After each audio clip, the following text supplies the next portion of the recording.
Good morning. Happy Sunday. We are live and we're kicking off the Sunday Football Review. Today is a celebratory day. We walk in as champions, not without a little bit of scuffs along the way. I want to reflect on the road that took us here as we're, revered as champions in the state of Ohio. Boy, did we have our doubts. It's funny. We wake up today and this is the feeling of the day. Good, then get the hell out of my life. Who needs you? Beat it. Leave me alone. I'm sorry, babe. I didn't mean that either. I just yell sometimes because I get so scared. And that's going to be a feeling that echoes quite a lot through the room today. But for true accountability and a solid account of the review, let's take a look at what we said. This was December 6th was this episode. Probably a little bit more hostile. Following the week following the loss to the team up north. We're not even going to say their name because they literally couldn't be less relevant. Well, I mean, they're not having any problem keeping our name in their mouth. Don't open that can of worms just yet. So before we even cross that bridge, let's recount on the dialogue we had on this show and the beauty of the perspective of time. Kudos to what you said. It's Ohio State. We're still going to get the recruiting. We're still going to get the players. At the end of the day, Ryan, what are you going to do? Now, personally, I don't think he's going to be here next year. Right. But for like the next guy, it's like Ohio State's going to be top 5 in recruiting. Well, and again, you and I have had this conversation. He likely will lose his job. Mm-hmm. The only thing that saves it at this point is the 1 in a million magical chance he wins the championship. I don't even think going to the championship saves him. Going doesn't get him. You have to go and win the championship. And again, it'll be amazing to watch the postseason in college football this year with the increase in teams in the playoffs. Mm-hmm. But that just means, Ryan Day, that makes this fantastical dream that much harder to achieve. And you know what? And I'm with you. I don't see it happening. But if he does, I will gladly come on this show and be like, give him another year. Like, prove me wrong. Like, at the end of the day, he still won a championship. Still got to beat Michigan. Then next year I look at him and be like, beat Michigan. Yeah. Beat Michigan and prove me you can do that. Because you prove me you can win a championship. And at Ohio State, I don't know how you did one without the other. You know what I mean? Like, it's like Urban, 7 or 8-0 against Michigan, won a championship. I don't know how you can win a championship at Ohio State, which evidently now you can. There's a possibility. I don't see it happening, but if you do, you'd be the first to do it. I'd be like, that crazy son of a bitch did it.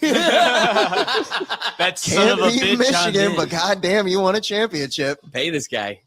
No. Don't be like, extend them after. If they did, could you imagine the out? Oh no, don't extend him. Just give him one more chance. I'm just saying he wins the championship after losing to Michigan again, and they extend 10 more years. 4 more years.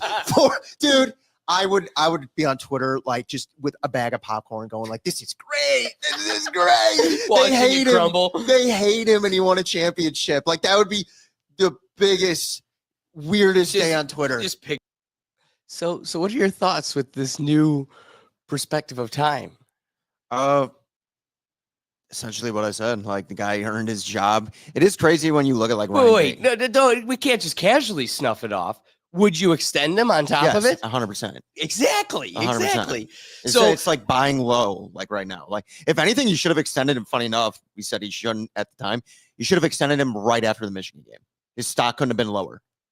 Like, if you think about it, his stock couldn't have been lower. But, okay, stock couldn't have been lower, but we can't discredit too much from, like, the perspective of that time. Mm-hmm. I don't think anyone, even the program itself, maybe even some of the players, actually thought he could have done what he did, which was let's season this dialogue with, look at this image. This was from the game itself. I mean, talk about a grand accomplishment. You didn't just like... We easily had the hardest route to the championship. Easily had the hardest route and made short work of it. It was the championship game. Notre Dame went down and scored. It took like 10 minutes, 18 plays. And they were like, this is Ohio State's first time the whole playoff trailing. And I was like, holy shit, seriously? Like it didn't like register for me. I was like, wow, that's impressive. And then that was it. Scored 31 unanswered. I was like, oh, okay. It was this easy. What happened to Michigan? Well, and again, I think I like the answer to your question kind of parallels something you said often following that game through the playoffs, which was it's a bad day it's a bad Saturday. Every team has it. It's cold. It's against your rival. This wasn't just like, we need to at least emphasize the beauty of that rivalry, the beauty of that game. Because every time, I mean, I think back to like even the 2009 days when nobody could touch Ohio State. You still had to worry about Michigan. It didn't matter if they lost 7 games. That game is everything. There's so much emotionally involved. The atmosphere, the stadium you're at has an effect. But again, you were home. That only emphasizes like how spectacular that Michigan game was, or on the flip side, how spectacular that Ohio State loss was. Yeah, it's gonna be the biggest outlier. I'd say like of any championship team. That might go down as like the biggest outlier loss of like a championship team that lost once during a season. They'll always bring up and like, yeah, they lost to Michigan right before that 4-game stretch. Like for like the end of days, like it'll always get brought up. You know, Michigan will never let it down. But it is funny that, you know, Michigan undefeated season championship last year, and then our ragtag team loses to you guys. And You got to revel in a championship for 1 year before we were like, yeah, back to us. Yes. Back to us again. And again, you didn't just lose twice like we did. You had a trash season. So like, just so you know, you better love us. You better revel in us, because when you won and beat us, we didn't make it about us. Because we make us about us. We don't need your stage. What's funny is the only bit of relevancy you had this season was riding the coattails of Ohio State. So know where you are in this pecking order and who is your daddy. Yeah, I mean, it's just so funny. Like he loses to Michigan because it outside of last year's Michigan team, I have always looked at it being like, what have you've always underaccomplished, and we're always like right there. We're always like right there, even on like the bad years.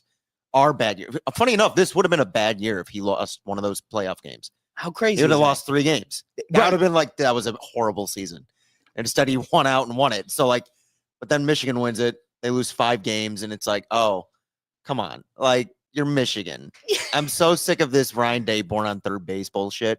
When it's like, you're Michigan.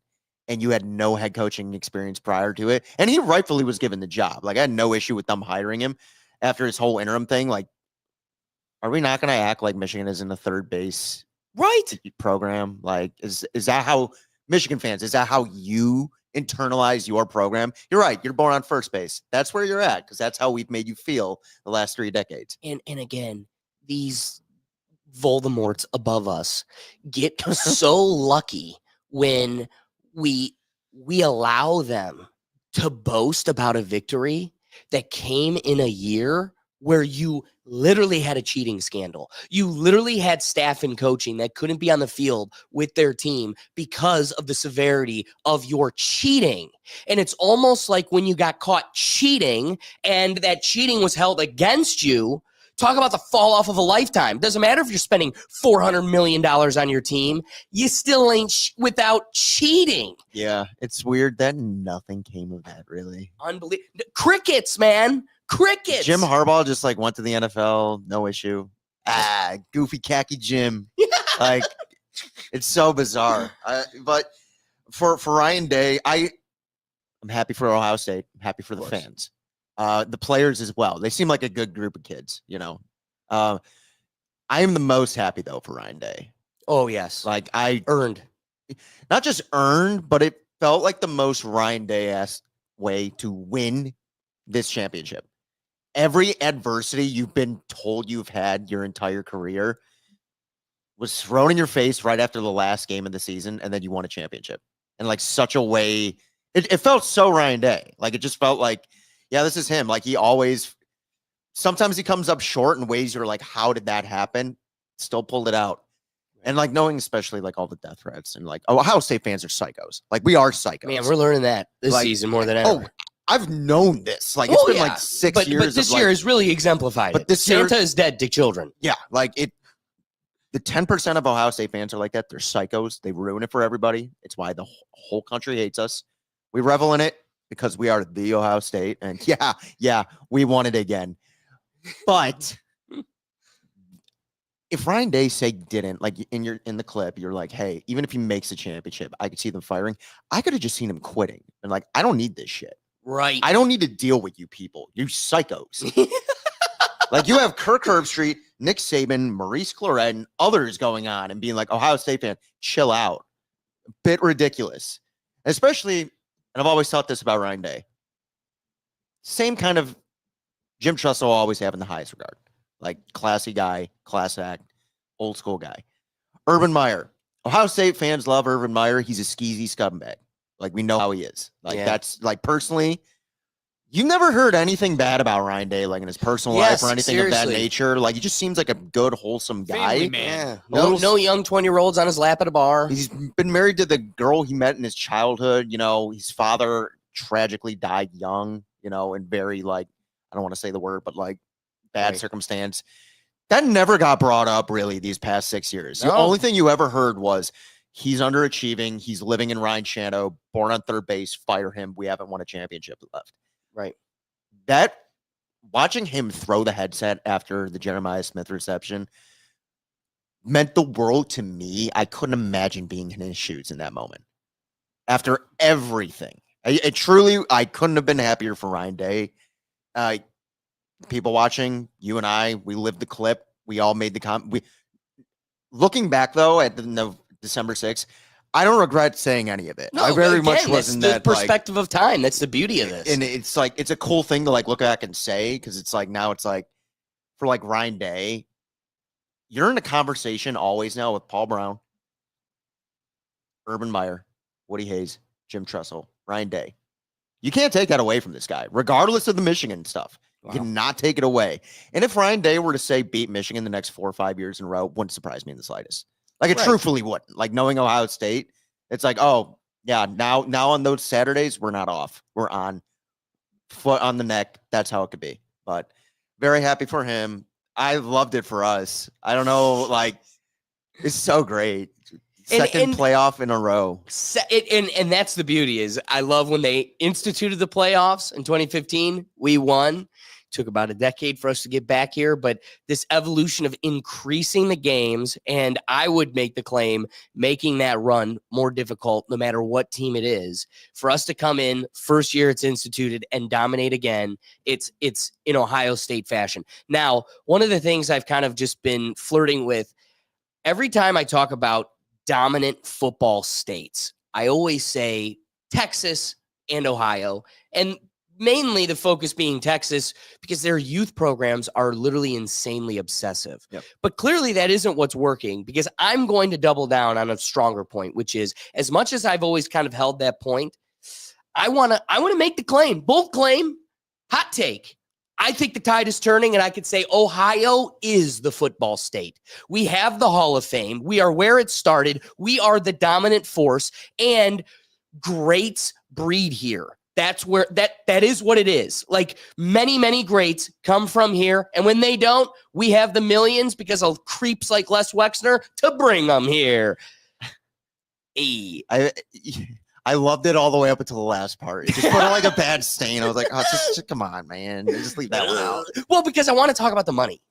I don't want to get lost in a 40-minute conversation about name, image, and likeness again and how that's ruined the sport. You can go back and watch an old episode and see how we broke that down. There's a lot to take apart there. But as an Ohio State fan, we can't help but talk about how as soon as we win a championship, our greatest receiver is offered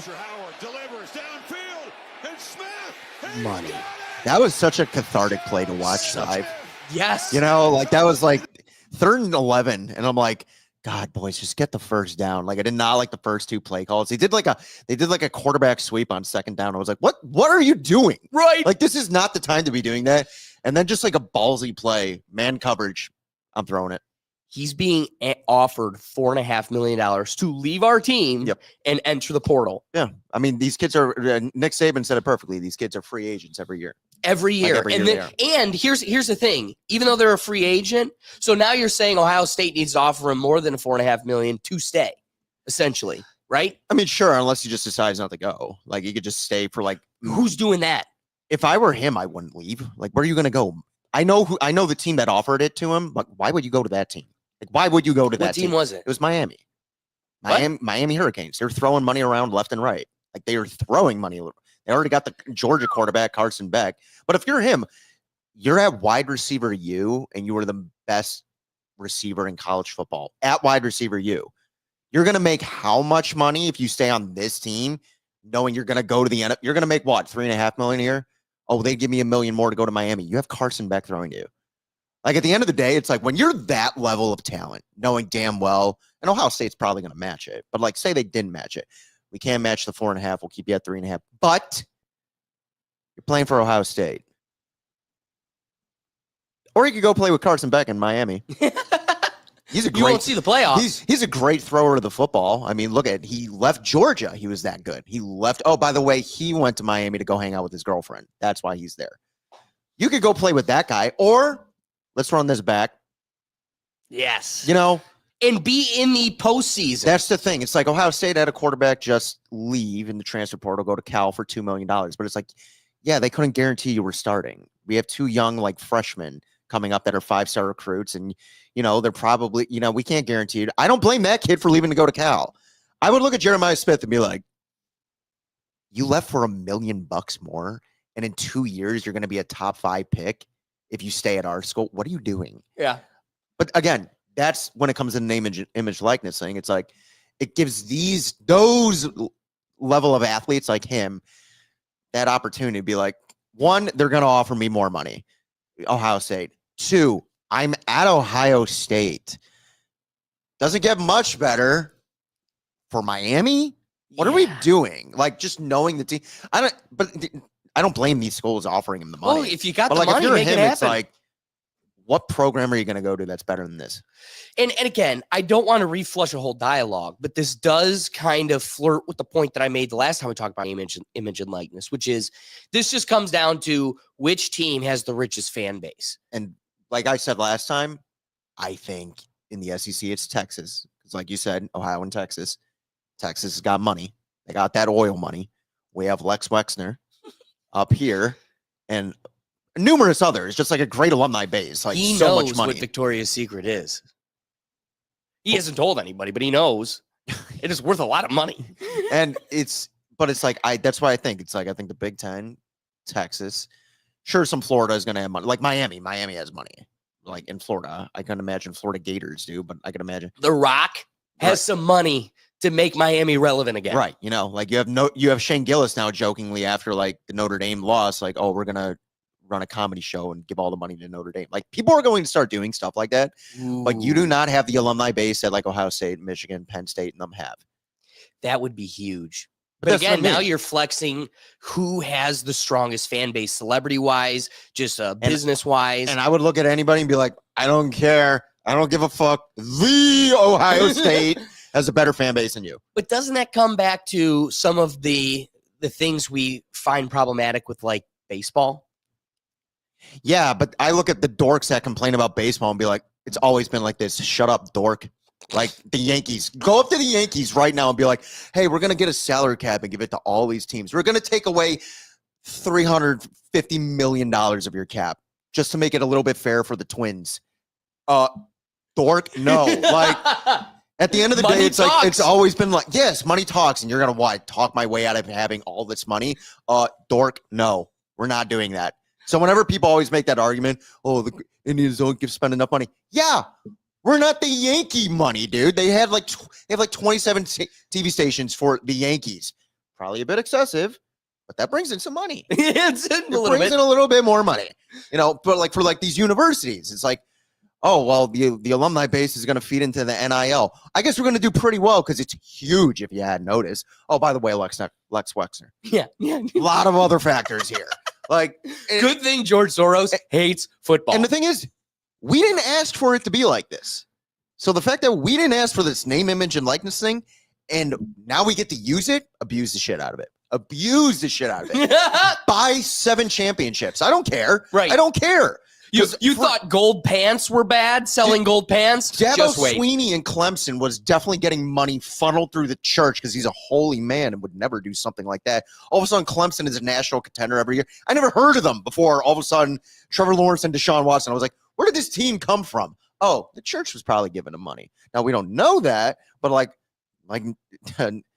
Shane Gillis said that Alabama Jones, we know you were paying your guys. Like, it's fine. But like now we're all doing it. And now you're seeing that's why Nick Saban, I think, really retired. He saw the writing on the wall.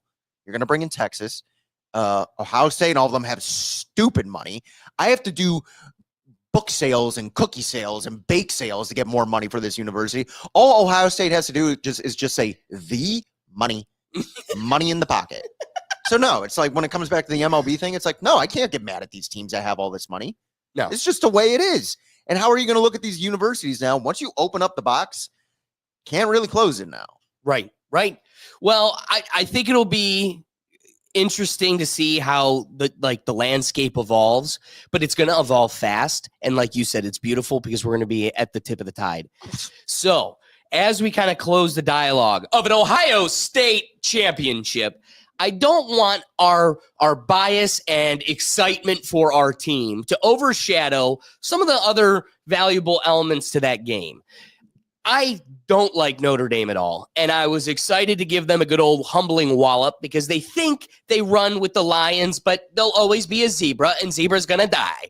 But it was fun to let them kind of show and illustrate why they have an accurate call for relevance. They're not a team that should be overlooked as much as they are. I think they are overlooked as much as they are simply because they are a nomad without a division, without a conference. And so I like that they were able to kind of prove themselves and prove their relevance because they are a warming program. Oh, It's not a dominant, going to be number one for a dynasty, but it's a valuable collegiate program that overshadows the hood trash you find in Miami. I mean, you got to give them credit. They won 4 games. They won 3 games to get to that championship. You know, like I got to give kudos to Notre Dame, and I'm with you. Like I think in prior like championship level teams they've had that have played in the game and just got like hammered. Right. This wasn't one of those teams. Like on a bad set, if Ohio State had a bad day, Notre Dame could have won. They were letting them back. Yeah. They were letting them back. It was everybody else was like, we were all starting to get like, what's going on here, guys? There was like a slight pucker for like a little bit, but it is hard to overcome 31-7. But I'm with you. I think Notre Dame, I think it's a great thing for them. Exactly. No, I agree entirely. And Riley Leonard, the quarterback, class act. Yeah, I think seems like a good kid. He had the best response after such an emotional, tough loss. Before I answer your question, I want to thank my Lord and Savior, Jesus Christ, for giving me the opportunity to play in this game. I wrote on my hand Proverbs 27:17. As iron sharpens irons, so should one man sharpen another. And I think, like I said throughout the week, us and Ohio State were the 2 teams who praised Jesus Christ the most, and I think that we strengthened each other in our faiths through coming to this game and competing against each other.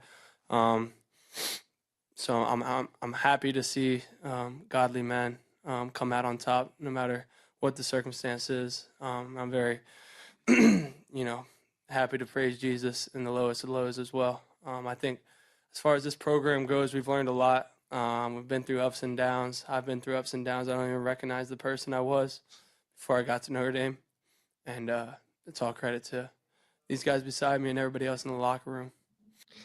Beautiful and humble response. You know in a what? tough situation. You know what? That coach at Notre Dame really has a great discipline, principled team. Because it's not just him. And like I like Riley Leonard. He seems like a good kid, good player too. And it's really nice to hear, that kind of rhetoric after Yes. a game. And I like your point because it illustrates that it is coming from the top down. It's coming from the top down. You could see it all across the team. You would even see it on Ohio State and even made a mention to it. It's like a lot of guys, giving kudos to their faith and like their practice and their teachings. And, he seems like a good kid. I think like if you're a team in the NFL, like I'm not saying the Browns go get him, but like if like we got him in like the 4th or 5th round and be like, you know what, he seems like a good, mature young man to have in there. I don't know what he's going to be like, but he's someone I'd root for. Yes, like easily yes. to root for. And trainable. I Yeah. think he's somebody he's a coachable kid. Yes, This is a coachable kid. coachable. And he's been in the college like Will Howard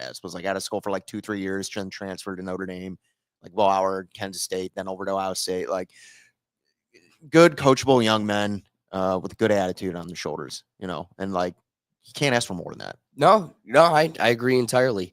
So this is my least favorite part of this segment as we wrap the Ohio State talk here.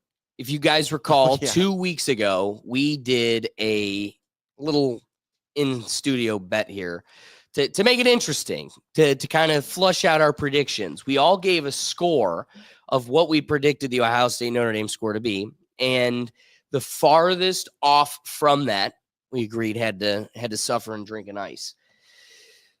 Will was 12 points off between the two.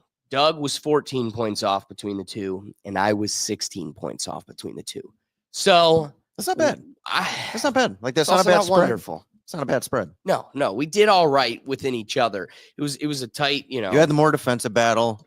Doug was in between me and you in defensive battles, and I was like, I think this could get out of hand for So Notre Dame. for those that are wondering, I might as well recap. For myself, I said Ohio State 24, Notre Dame 17.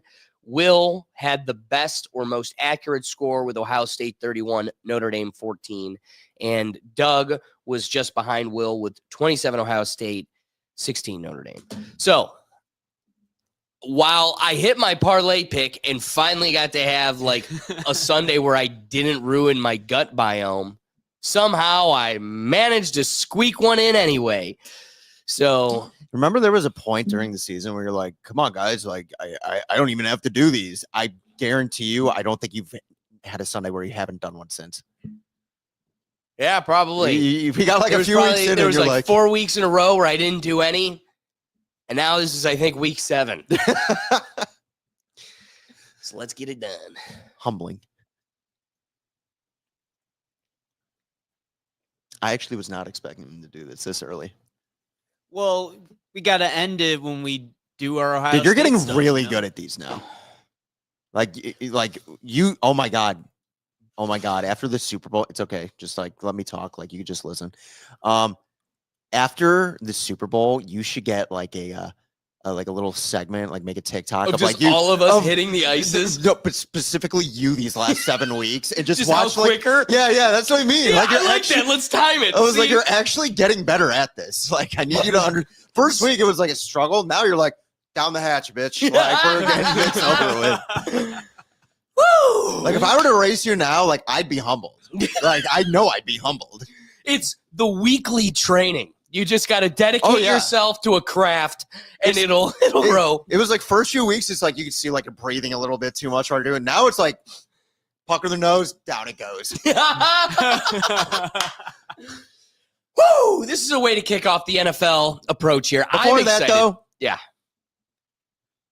let's fucking go Buckeyes though. Yes! Before we end it, like None of us thought we were going to be here. best month and a half of my Ohio State life. Like it couldn't have been better. And I don't know if it was because I was much younger or like it really was the tight battle. You know what? A good transition. I do want to put a bow on the college football dialogue. Whoa, it's almost like I chugged the thing of sugar. If you like throw up on yourself, I want to put a good chunk on it. Dialogue.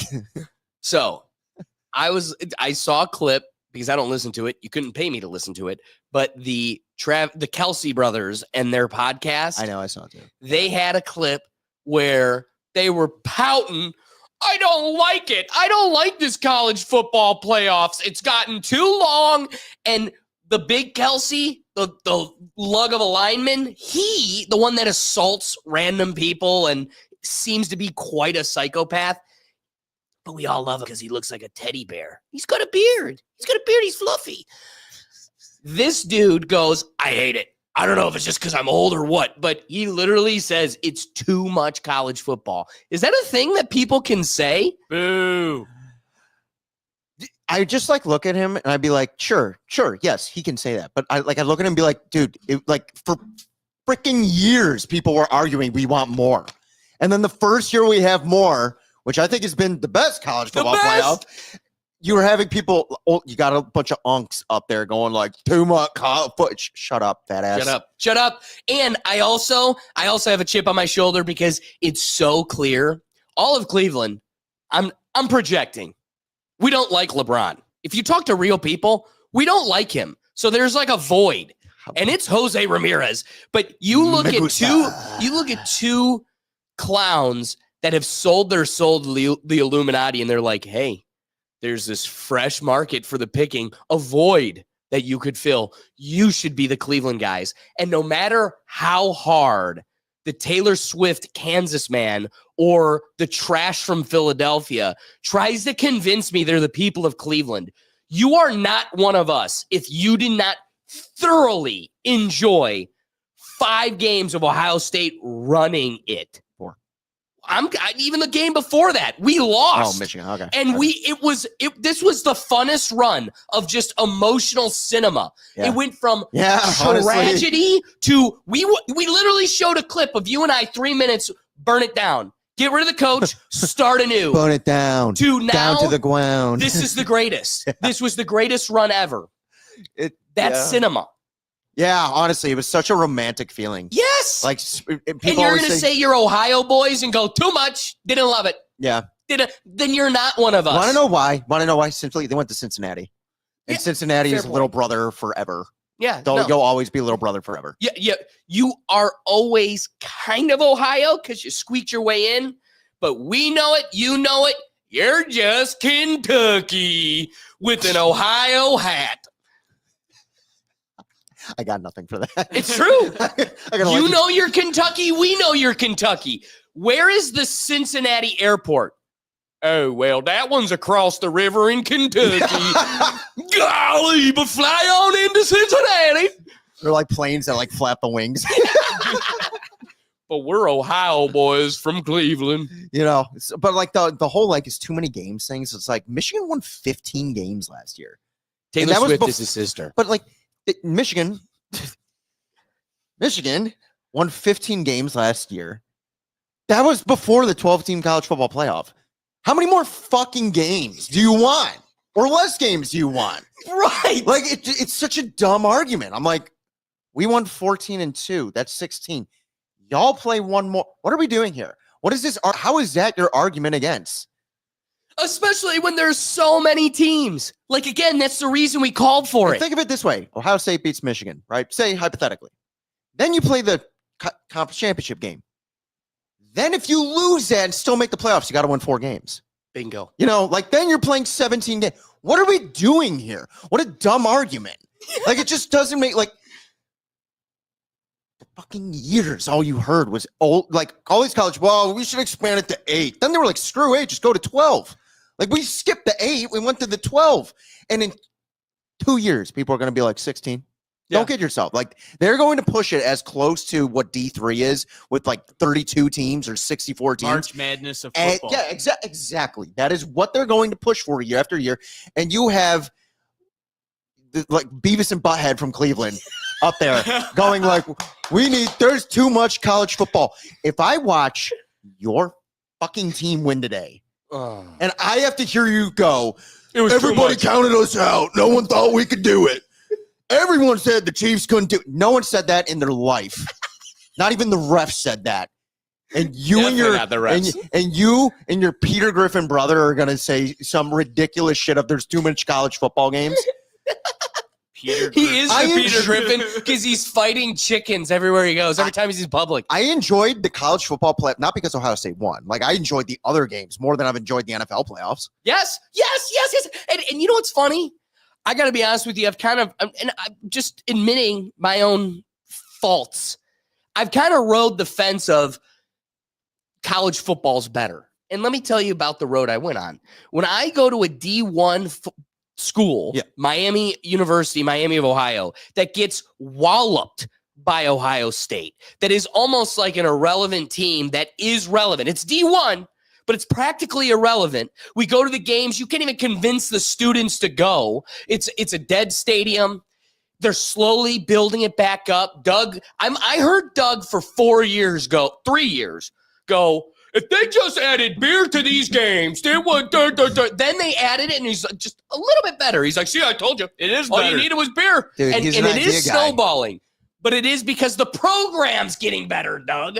But the tough part is I go to a team, I go to a school, you're giving them hundreds of thousands of dollars. That becomes your home. Yeah. Your home gets walloped by what was the 18 years of your life that preceded it. And Dad didn't go there. My uncle did. The two of them love Ohio State. They will die Ohio State. Well, when I come back, it's tougher because I just spent my whole time with Miami people. The thing that made me, the unique thing that separated me from the pack was the Browns. Because no one in there was Ohio State, really. They did it in murmurs, but we're now Miami for now. Yeah. So nobody really talked Ohio State, even though they were at a point in time, but it was the NFL teams. And even when we go 1-15 and 0-16, somehow I'm like, I'm even more entrenched with the trash bin I call home. So when I come home, it's like, no, NFL's better because and now we're on this sweet rebuild. Mm-hmm. We just got this tank from California that ripped a picture of Ben Roethlisberger and is like, I'm going to eat this guy for lunch. Turns out to be the greatest defensive player in the league. Yep. Then we get Baker. Yeah. Then we go to the playoffs. Yeah. I was distracted. Browns be Browns. They go right back to the shit bin. Why'd you get your hopes up, dummy? So now I'm in this year where I have nothing but disgust for a program.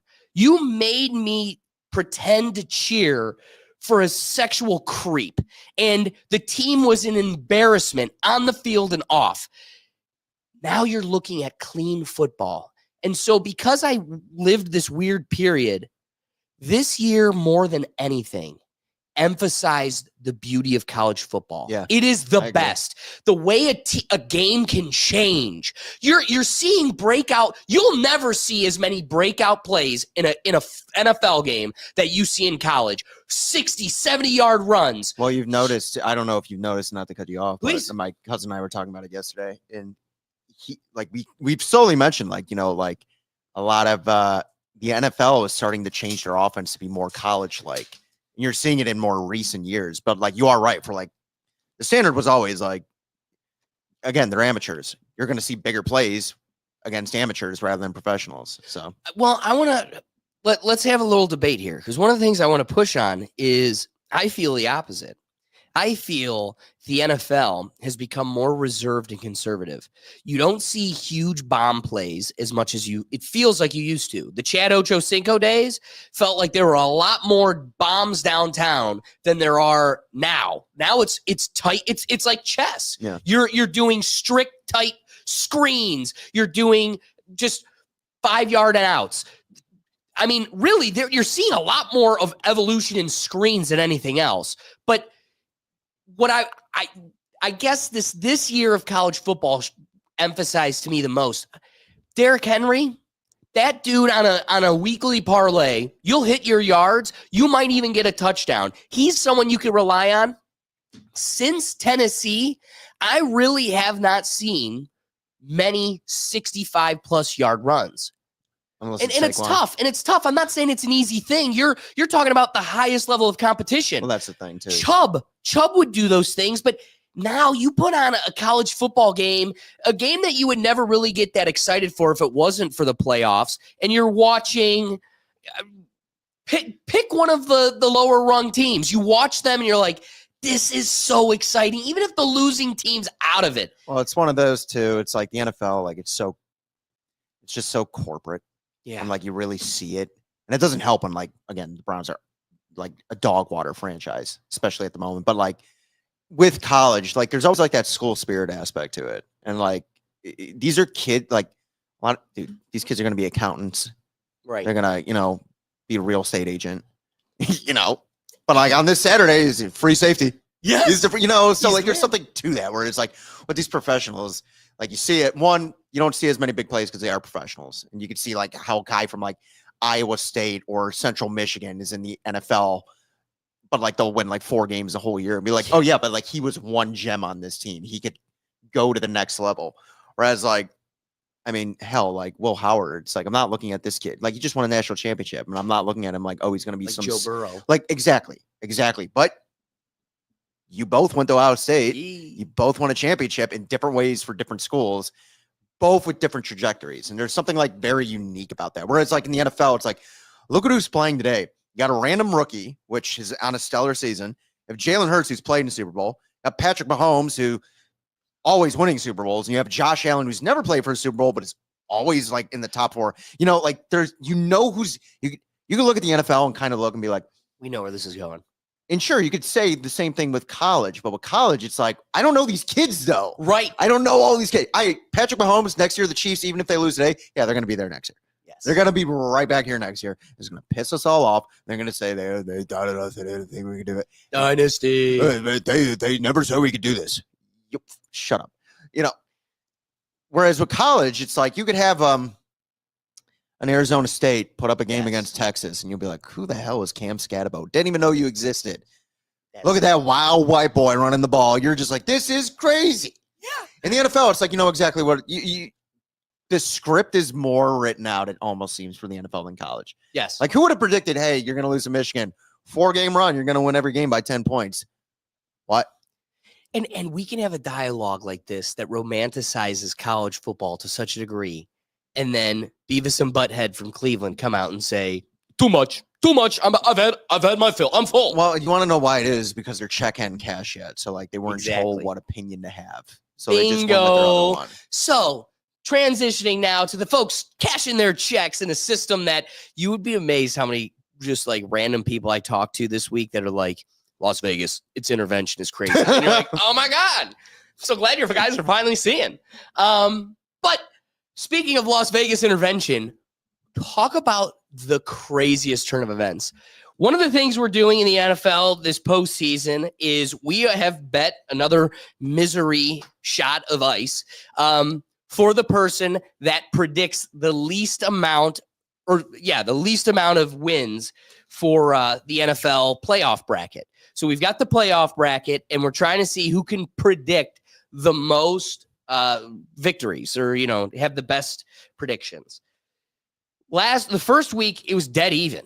Dead even. The second week, Will fell behind deepest into the last place. I'm in the Doug hole. is right behind me in second place, and I have pulled away in first. So what's going to happen is this week we're going to do our predictions, and depending on how those go, it may solidify who the winner is, Yep. or more importantly, who the loser is. And if it is, then we will do it on the next, no matter what, we're doing it at the well, I'd like to do it for the Super Bowl episode.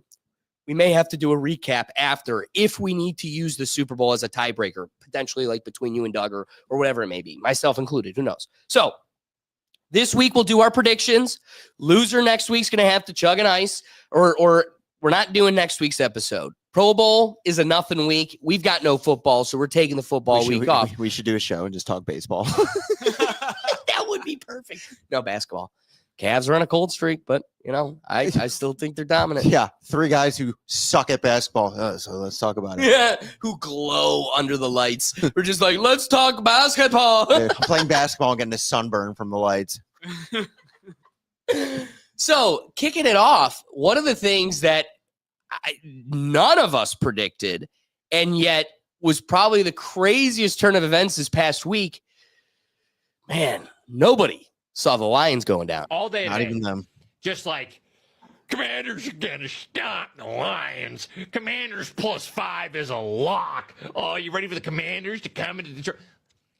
I need everyone to calm down, and I need reality to just set in, dude. This is not just the Lions are good this year. This is a complete overhaul, top to bottom, dude. We are going, like, this is the scariest Lions team that I think anyone will ever face, ever. We are ready. We are prepared. We are coached. We got the plays. We got the offensive line that is going to run over the defensive line, the 30th ranked defensive line against the run in the NFL. The Commanders are about to get stomped. We got Montgomery coming back. We are off a bye. Bro, we're going to blitz Jaden Daniels so hard. He's a rookie. He's going to shoot his little baby daddy Daniel pig. It will poop. He's going to be so scared. And he rocked you guys. You're talk about a fall off since you've left your pink hair. I literally was like watching that Come video on, Ninja. too. I was watching that video and I'm thinking in my head, I was like, why would people ever make such bold predictions like that? As if you and I for the last month and a half would have been like, the Ohio State. but what's funny is even when we have our bold confidence, you still know to have some reservations because that's the beauty of football. I mean, we weren't like they're gonna pee and poo in the widow paint. And like that I was like, you're a grown man, dude. Like, Yeah. can we not do this?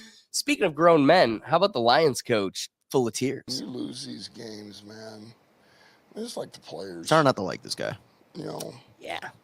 You know, like it's just like raw passion, like raw passion and emotion. Like came up short, all that shit. Like, and it was a bad day. Well, hold but, on. for I him want to to- finish. We got to finish the clip. Yeah. what they put into it. A lot of people don't know, you know, what they go through. You have to get up. Bodies beat to shit and Football. Yeah. you know, mentally stay locked in and do those things. So, long season.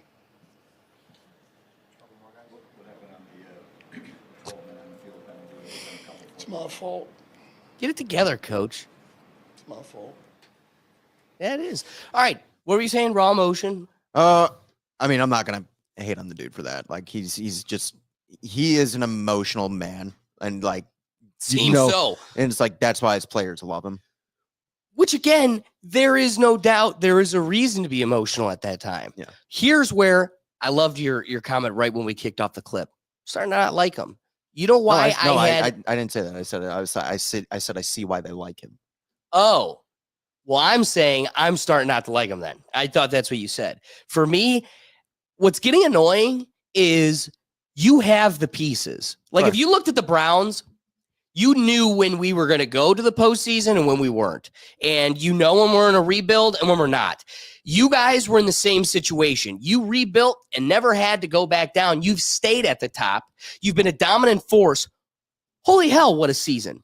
You guys squeaked out being the number one in your conference.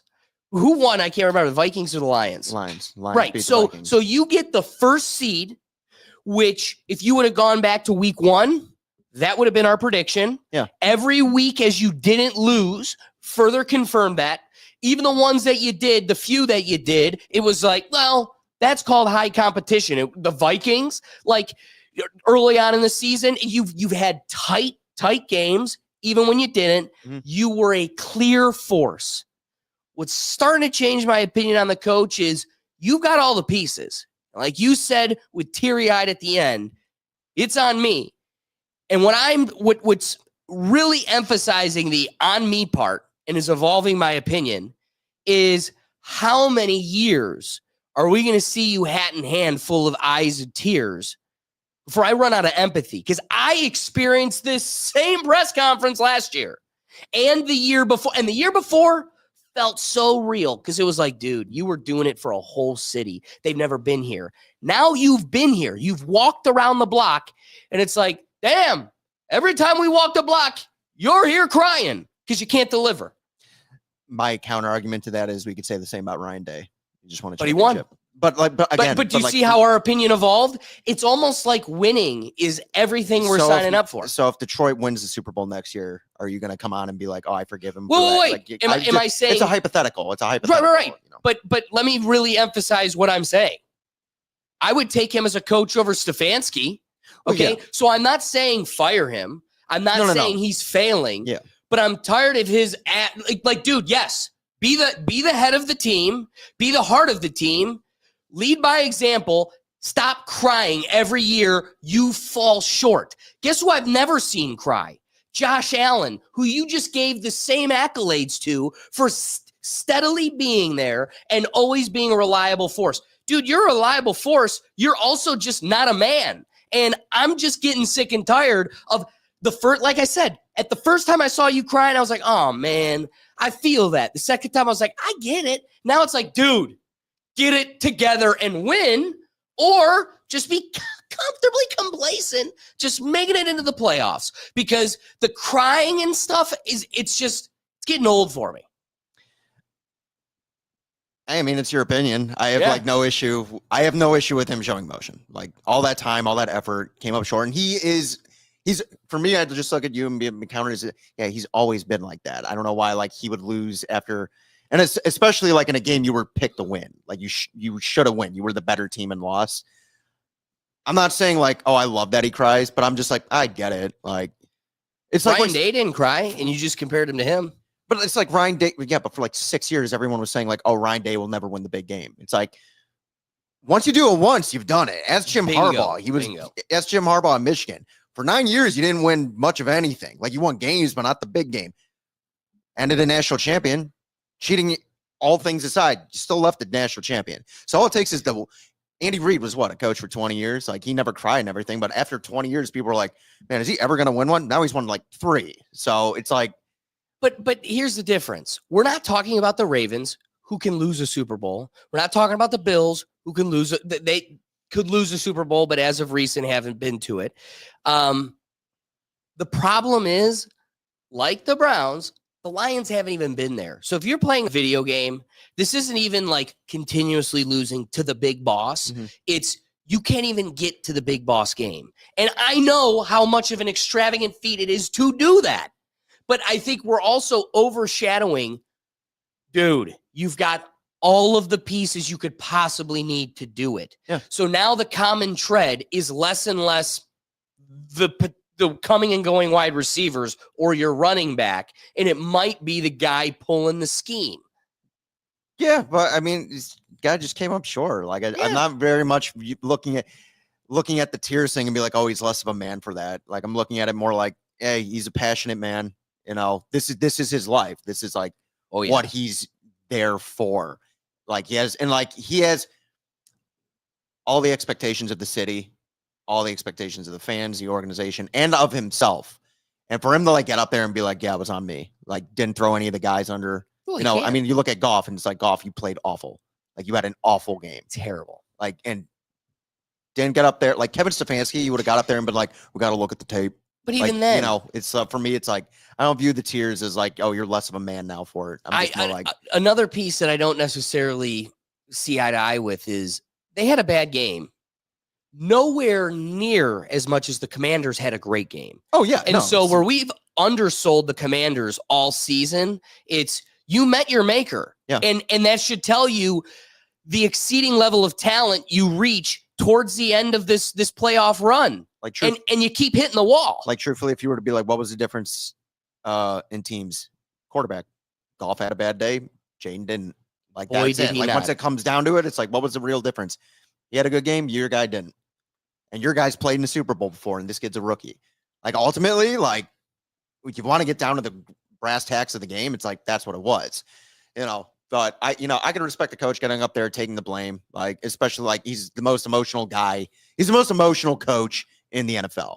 And he's kind of been like that since the start. So I don't know. I just like, and again, I get your point. Like, you know, be a little bit more masculine about it. But like at the same time, I'm looking at him like he's not like crying like a bitch for like no reason. It's not a masculine thing. That's a piece to it. But this is not the first year we've seen you crying. It's not even you wiped a tear. It's, dude, I am now exhausted with the cherry on top of every season.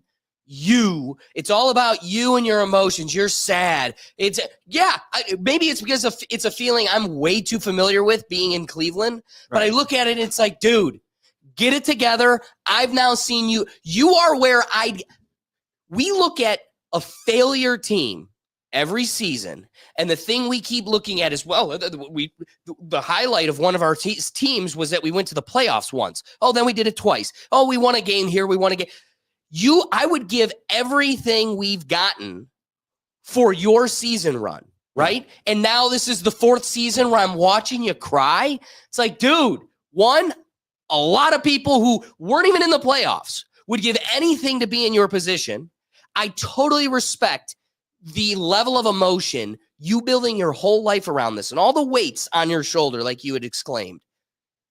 The point I'm making is I've never seen Ryan Day cry once. And you, in our clip, talked about how there's a series of seniors that will have never beat Michigan. If I would have watched you cry at 4 Michigan games in a row, my opinion certainly changes of you.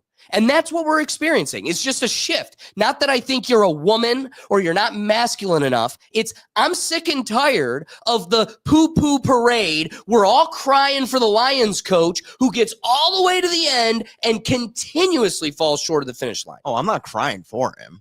Like, I'm not crying for him at all. I'm looking at him like, hey, man, you lost. I could get why you're emotional from the loss, but like, I'm not crying for him or the Lions at all. Like, I'm looking at them like, yeah, you did. You should have won. Like, Bingo. you were the better team. That's but like, why I'm sick of watching you cry. That's the only thing I'm making. But I just view it like, hey, man, you gave it your all, came up short. I can understand being the frustrations. Yeah. And some people show it in different ways. It is what it is. Like, I mean, It's just I'm seeing your frustrations. I'm not seeing Pickett, San Francisco's coach. I'm seeing you cry every season now. That's becoming my trend. It's just it's irritating, but I understand why. On the flip side, the Commanders came out in full force. I'm actually very excited for this game at 3:00 today because you've got 2 strong forces. I do think the American League is going to be the force that dominates. You're going to want to watch them to see who's going to be the Super Bowl winner, potentially. That's where I think the Super Bowl. I think everybody's really weighing heavily on the AFC game tonight. Oh, yeah. But I'm still super excited for this game because this young ragtag team in Washington is showing to be a strong force. Let's take a look at this is all of the tight wins, the close calls, the great plays that have gotten the Commanders to the end of the season. Down to one last play. This changed your season. This changed both teams' season. Yeah. Getting longer by the second. Like, Caleb Williams painted his nails after this game and just couldn't grip the Cried, ball right. went to his players. How do you deal with losing? Now you've got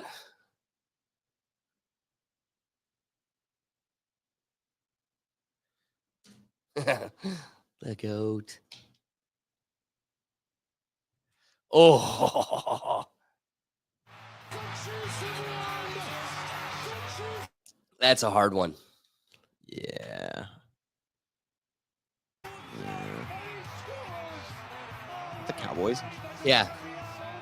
Well, so this is just the 24th season in a wrap, but I loved kicking it off with that Commanders play. Ooh, Yeah, I remember watching this live what a against play. Washington too. Yeah. I mean, of all teams, the dud Cowboys. Every dog gets his bone. That's right. Oh, this was huge. Squeaked it out.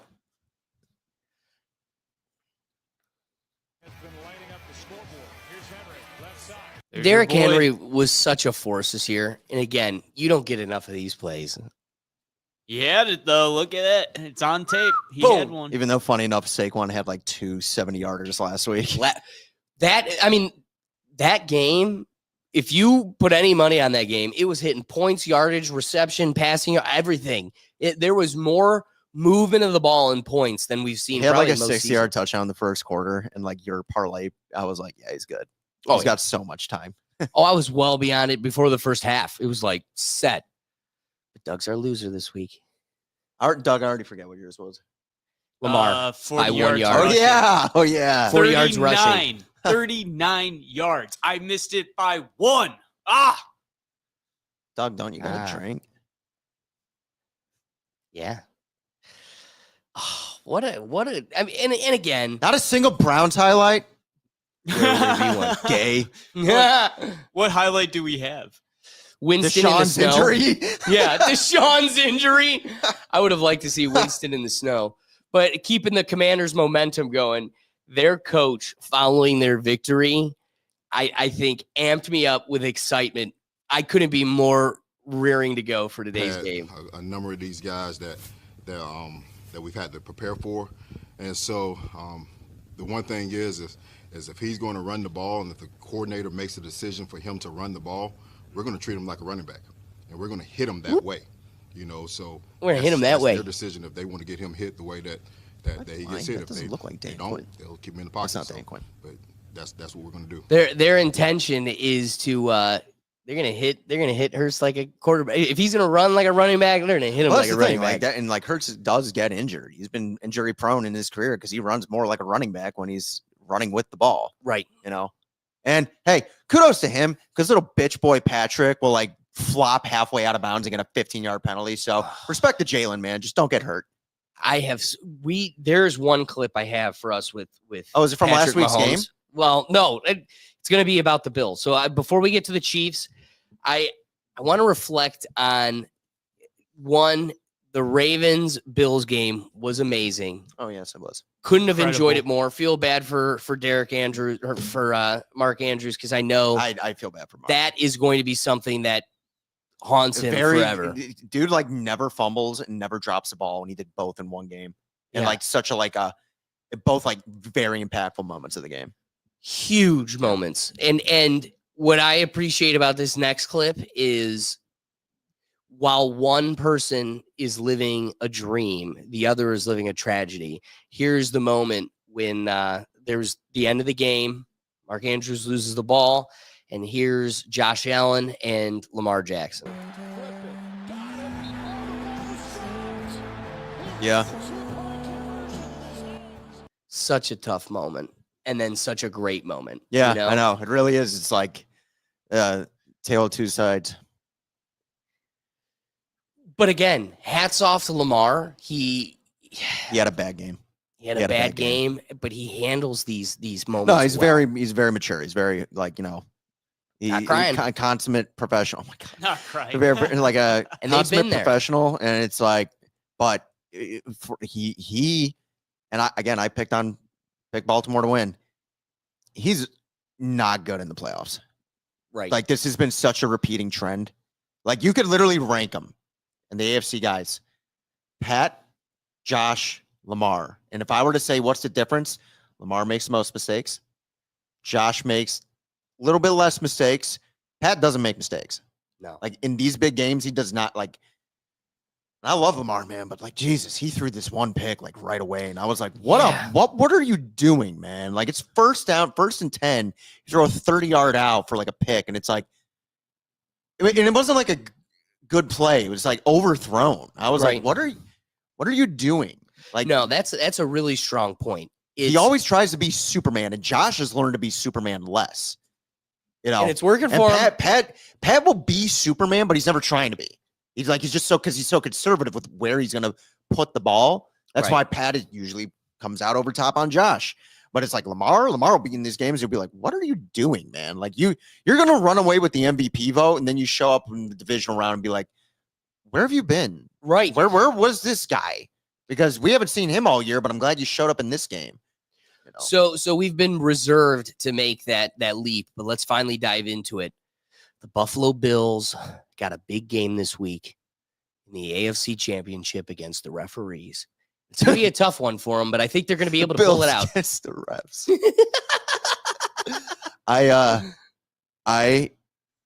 Christ, they're not even my team, and I got like chills last night thinking about the game, like internalizing, like because I knew we were going to talk about this game because every year now it feels like Bills Chiefs, and I was like, this is the year Josh is finally going to get him. I really hope so. think that. Boy, Like, I do you. You put it all on it. Think that. You've internalized it. I think you're going to be the reason we lose this week. But If I'm I hope another you're reason, wrong. if I hope I'm I'm another wrong. reason where my pick hits again, I'm gonna look at all of you and be like, I'm on fire. 'Cause Yeah, you all that's said the true. same shit last week, and I got a text saying, "Oh my god, he caught the touchdown." I was like, "Oh yeah, he caught the touchdown." Kelsey shows up in the playoffs. Everyone doubted me, but no, I got to this one, say, Will has not been drinking it's been many like 5, weeks in a 6 row. weeks in a row. Yeah, he's only done a few, I think. And you're right. I am putting it all on the Bills because it's like Doug always wants to bet on games we like to watch. And I'm like, if there's one game I'm watching today where I want an outcome, I want an outcome. I don't care about the first game. I don't care who wins and loses. Right. I'll pick a winner, but like I don't care. I want Josh to play for his first Super Bowl. So bad. Like so bad. So bad. Well, hey, not a lot of people out here think that's possible. They don't think that's going to be our reality. Let's kick it off to Gronk. For this game. Oh, I also know how the Bills can win. How? When they sack Patrick Mahomes, just touch him. Don't do anything more. You know. Oh, I'm at Throw that him point too too. hard down on the ground. Whatever do you might mean? get a penalty. His laugh. This is the guy who played with Tom Brady. I don't even know what to ask you about that. You think that? I mean, you can't say that as a former Patriot, can you? You guys got all that grief all the time for different things through your career. Well, I can because I got no calls. I was getting held left and right, you know, every game, and that's what ended. That's what kind of got me to, you know, elbow drop Tre'Davious White eventually because I finally got frustrated enough that I wasn't getting a call. So I'm allowed to say it. Maybe Tom's not allowed to say it, but I'm allowed to say it. I think Tom's pretty aware. Tom's pretty aware that he can't say it, I think. But you can't. Let You've got Tom your- speak. I absolutely love the idea of seeing Rob Gronkowski knowing that if you weren't a god at catching footballs as a tight end, you would be smoking cigs at 5 a.m. on a construction site still. Yeah. Like he would be so Facts. blue collar union, like it's ridiculous. And he knows it too. And I get the football. Like, but I catch good, coach. you know, that's where I'm at, honestly. And it's like, well, when like Mina Kimes, she brought up like Patriots comparison. It's like, dude, I would see Tom get hit. Like Tom will get rocked a lot, like more often than people give him credit for. I don't see Pat get touched hard. Yeah, he And hasn't been tested. I'm at this point now where it's like someone hit the prick. I like Pat Mahomes, like truthfully, like he is up there and the Mount Rushmore of already greats. Someone hit him hard. I wouldn't feel bad. And at this point, I'd look at their franchise and be like, I don't feel bad. You guys get so much leeway in like the don't touch Pat thing, or if someone just Brian Dawkins his ass and spears him out of the game, I'd be like, well, that sucks, man, don't it? Every year, dude, I guarantee you in this game, Patrick Mahomes is gonna get tackled at some point and he's gonna limp. He's gonna walk away limping. My gimp leg. Then he's gonna come back and like make a million plays and people are like, oh, I guess he wasn't that injured. I'm convinced he fakes that shit. Oh yeah, I'm living for the convinced drama. He fakes that. He does it for the drama, and he knows he'll probably get a little 15 more seconds from the play clock. Yep. Guarantee it, because that dude's legs every week are like, give me. Every week. And all the Kansas City fans are like, man, he's so tough. I've seen Tom Brady get hit where his helmet popped off, and he got up right away and was like, never seen that happen to Patty. But he's always limping. Always limping. I Always love that point. limping. It's a damn good If point. he limps at some point today, I will text you both and be like, told you. I'm going to be thinking of you. Bitch ass I'm is- actually going to be standing right next to you. Bitch ass is limping.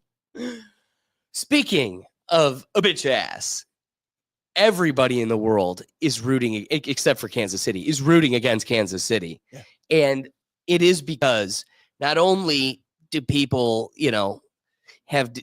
people like the underdog. They want to root against the dynasty. At the same time, I think some of these characters just suck so much that they don't like the people either. And where Travis is, hot or cold, depending on who you're talking to, there seems to be a pretty consistent consensus across the rest of the league. Patrick Mahomes sucks. And the thing that really emphasizes it for me, take a look at this clip, because remind yourself that the Chiefs were on an undefeated roll this whole season and nobody could stop them until they were met with the Bills. Oh, I remember this. And the way it closes, all right, the clip is how Patrick Mahomes approaches Josh Allen following the game on the field, and then his press conference after the game, like a sourpuss temper tantrum. Fucking call never seen, man. Offensive offside in that moment, man. Fucking terrible. To take away greatness like that. Real quick, what was the play that the refs just ridiculous, effing ridiculous? This is just a catastrophe. You literally had a guy lined up on the line, a whole foot over the line. Yeah. So literally, the play was faulty from the get. And that's his job, And too. here's the thing, too. It's like in that clip, it's like It could be I'm coming to his slight defense here, but like I don't like his demeanor. Like, just wait until but my he goes thing on. is, and it's like maybe I get the answer in this clip is like, is Pat upset at the penalty or upset at the player for causing that penalty? He's not And that upset was at the thing. player, and that would be like Maybe he just a like rightful worded leader. worded it poor, like he didn't get his like Oh emotions no, in check. he before puts on a said. temper tantrum that he's not upset that this penalty occurred or that his player made a mistake. But why would you call a penalty when there is a penalty? He's mad at the refs. He makes it very clear he's upset with the refs for calling a penalty where there's a penalty because his words, you're supposed to just let him play. Let him play, unless the penalty's against my opponent. I was going to say, those refs are his team. He's calling out his own teammates in this argument. Yeah, then. so listen to his argument. To take away greatness like that, every week we're talking about something, and it's the call, man. Just in that moment, I've played 7 years, never had offense all sides called. He's so far off, right? Like he's like, yeah, he's upset. Just for the end with another game, okay. and we're talking about the refs, man. It's just not what we want for the NFL and for football. The thing is, I'd rather let us play, man. Like let us play the game, throw in the flag, and that's what hurts me. That's why, like last week, I didn't say anything because. It's letting us play, man. Let us go out there and win the game. Not for him to throw that flag, no explanation, no anything, and barely offsides. But for him to clown ass, barely offsides, a call like that doesn't affect the play at all, didn't affect anything. I mean, it's just tough, man. That's a Hall of Fame tight end making a Hall of Fame play that won't be shown because we threw a flag Offsides. for an offensive offsides, and so it takes away from not only this game and this season, but from a legendary career that Travis has had. And I mean, that hurts me because I know how hard he works. I think he'll be all right. Yeah, I think he'll be all right. I think he'll be just fucking fine. What a stupid argument! Like, just what an idiot argument. And it's like, Pat, come on. That's what I mean. Like, come on, dude. Like, if Caleb Williams, that was like Caleb Williams' behavior. Yes. Like, and I thought he was better than Caleb Williams. Like, it's kind of sad to see him act like such a baby like that. Well, but again, it's because if you're this illustrates the meme more than anything that your team is the referees, because what you've grown the most accustomed to and what you felt was owed to you was even when there is a penalty, for the sake of your benefit, they are to look the other way. Yep. That's your instinct, clearly. and here's the thing: there's a lot of times guys do illegal stuff that doesn't get called. Like they just miss penalties, they miss holds, they miss stuff like that. It's like, dude, your guy was lined off a full yard offside. How are you missing that? How are you the quarterback now that's looking over and his being like, job. Travis, back the fuck up? Right. You know, I've seen literally famous clip of Brady. Gronk, stand up. And he just like stands up because it's like if he's in a 3-point stand, they're going to call an extra lineman. Yep. So you just see Gronk just stand up and it's like, yeah, like that's what the quarterback does. So, Pat, you didn't do your job. Travis didn't do his job. The refs did his job. How dare you? How dare you? Who on you? But that's why I have Bills by a Billy today. Bills by a Billy. Let's get to it. Let's get to it. So we end every episode with our parlay picks of the week because we want you to get some victories with us. We're trying to make some cash. Wait, we didn't pick who we want to win this week. Yeah, though. Doug, we're getting there, buddy. All right. We just want to watch your lame ass drink some drinks. So, kicking off the parlay picks of the week, because we're going to end the episode with the score here once again. But looking at last week's, we had a bit of a stinker. I hit, Will hit, but poor old Doug missed by 1 yard. 39. Lamar had 39 rushing yards, and poor Doug fell up short. So, Doug, why don't you cut to yourself because you're the only one. Real quick, though, Mark Andrews, man, I needed that overtime. I needed that. I think you're the only one. Damn it, Mark Andrews. I think you're the only one. Even I was like, right when he dropped it, I was like, God damn it. Like, I really was like, God damn it. Doug's doing good. I'm going to hand it to Doug. You know what? You guys have had a lot of practice in recent weeks. More so than me. That's all I'll say. Hey-oh. I think it's been like 3-4 for Doug. It's been, God, month and a half or 2 for me. Oh, yeah. I think at most you maybe have 3. Yeah, I think most 3 for you, Will. So this week, our picks, but Will's going to be tested this week. And every week we say that he comes out ahead. I just think yours is the toughest one this week. Looking at our parlay pick this week, I'm going with Saquon Barkley again because he's been popping off, and I think the Commanders, while they may even win and will give the Eagles a tough run, Saquon is bound to pop off, and the odds are showing it. They're expecting him to go even more than 110 yards. So while that seems like a lot, I'm confident that he'll be able to deliver on it. Will is going with just the Bills money line, confident that they're just going to take the victory. And Doug is kind of stealing a little bit off of Will's victory plate, and he's going. But again, the pool of choices are shallow. There are only 4 teams. Like pretty limited. So that's why I kind of picked Bills money line. I'm like, I want them to win. Fuck it. That's right. Like, hey, I don't blame you. So Doug's going with James Cook rushing yards. And again, would we go with 50 yards? I mean, 50. That's very achievable. I think that's a safe bet. So join in on the victories. You said that. Hang on, real quick. You said that about my 40-yard pick last week, so I think you're a jinx. Yeah, but that was a quarterback. Well, good. I hope you lose again. I'm actually having thrills watching you. So, James Cook, hope you fumble. But let's get into now, again, wrapping the episode up, our picks going into this week. There are 2 major matchups that lead us into the Super Bowl. I think I know where I'm going. I'm going with the Commanders. I'd like to see the Eagles, and I think it's likely that the Eagles find themselves in the Super Bowl because that's what that franchise does. However, I think the Commanders got momentum, and truthfully, this is my Buffalo Bills money line pick. I just want to see them win. Yeah. I want to cheer for them. So I'm going with the Commanders. Who you pick it, Will? I'm going to go Eagles. Hey. Who did Will pick? I took Philadelphia. Philadelphia. All right. I like that. And Dougie, where are you going to go? I'm going to go Philadelphia.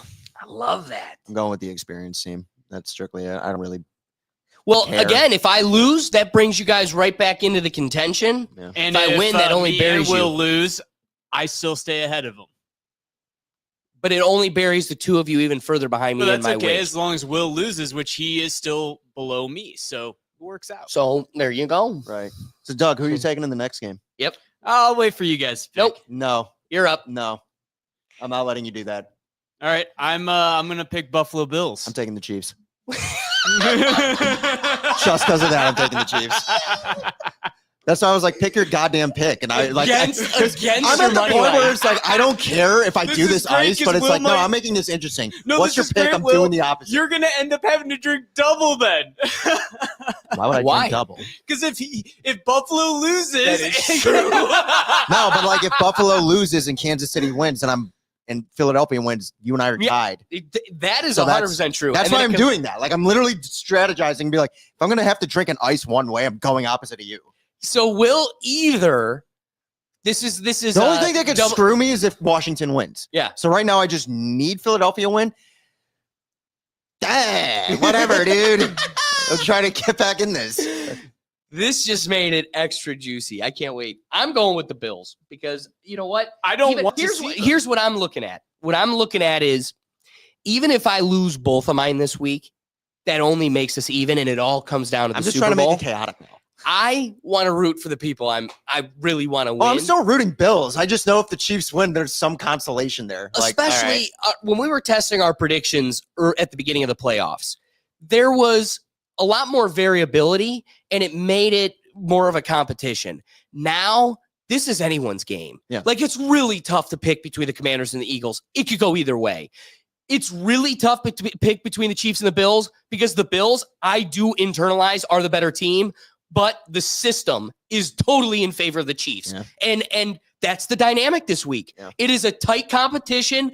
And why not pick the team you want to root for? Because it very well could be their game, no matter who it is. Yeah, I'm simply not because ice. Like, that's it. Like, I want the Bills to win, but for this thing, it's like, no, put me down for the Chiefs. Hey, I love that. I love that. So, because if the Chiefs do win and then I am ending up tied with Doug, I will look at you and be like, justice.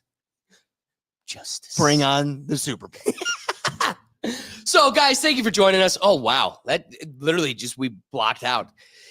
We go live every Sunday. However, this next Sunday, we're going to take off. The Pro Bowls, there's nothing. There's no football. The Pro Bowl. We're going to do a parlay pick for it. Yeah.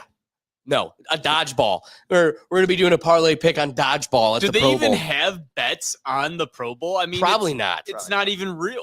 Exactly. I'm going to go on a limb and say they don't. But we're taking next week off because there's no football. But be sure to join us on the channel wherever you're watching us because we're still going to be doing our reaction shows. You'll be able to wake up, have a cup of coffee with us, and have a little palate cleanser, have some laughs, and take a break. So catch the reactions channel next Sunday, but we won't have the Sunday football review. But be sure to come here Sunday morning Super Bowl Sunday. We're going to be kicking the day off, having a lot of football talk. And what better way to that is the American holiday. We just left MLK Day. It's not even the 4th of July. Nothing beats Super Bowl Sunday. So wake up with us, see how these rankings come out and who's going to be drinking as we kick off. And we're hoping to do our halftime show as normal as we normally do as well. So join us then. Be sure to catch us in 2 weeks, not this upcoming Sunday. But again, we appreciate you guys joining us. If we made you laugh, if we made you think, the best thing you could do to support this show, share the link. You could find everything we do all across the channels, the different shows in one central place. And that's at our website at www.rethinktankpodcast.com. So again, I appreciate you all joining us, diving in the comments and adding an extra element to the show. But again, we'll catch you next week. Peace.